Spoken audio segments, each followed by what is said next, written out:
I'm sitting in a very small cottage in the Himalayas where I live as I record this. Outside, there's a forest of cedar and pine, and there are 3 dogs half asleep waiting for a walk, and I have to finish recording this before they wake up.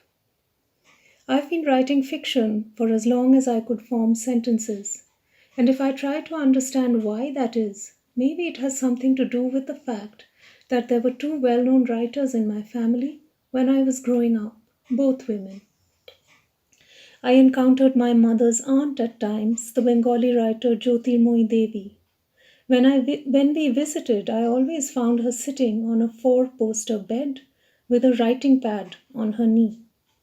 She used to scare us with her grim silences. The other renowned writer in my family was Moitrey Devi, who was a poet and a novelist. When I was a child, she published her novel that caused a great scandal. Na Honnote, it was called, about her teenage romance with the Romanian intellectual Mircea Eliade. Because of the similarities between the situation of the central character in her book with one of the characters in my book, All the Lives We Never Lived, I translated parts of her novel and they entered my novel so that her characters talked to mine across the years. My book began with one character, a boy with an imagination so intense that he could enter paintings.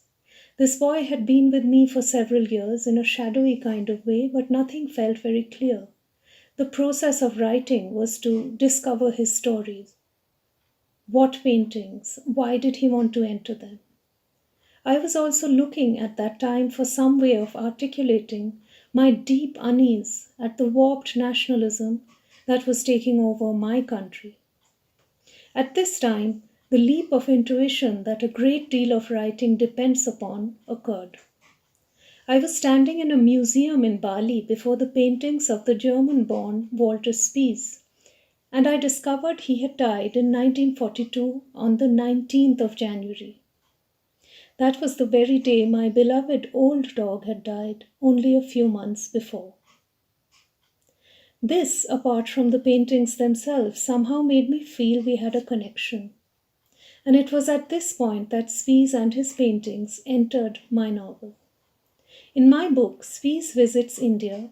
He meets a boy called Mishkin Rosario and his mother Gayatri, with whom it turns out he has a past connection. As we are told in the first line of the novel, Gayatri leaves her home, husband, and child to run away with Walter Spies. And this is how the book begins. In my childhood, I was known as the boy whose mother had run off with an Englishman. The man was in fact German, but in small-town India in those days, all white foreigners were largely thought of as British. This unconcern for accuracy annoyed my scholarly father, even in circumstances as dire as losing his wife to another man. The novel is a discovery by Mishkin, going backward and forward, of the central event in his life, his mother's disappearance.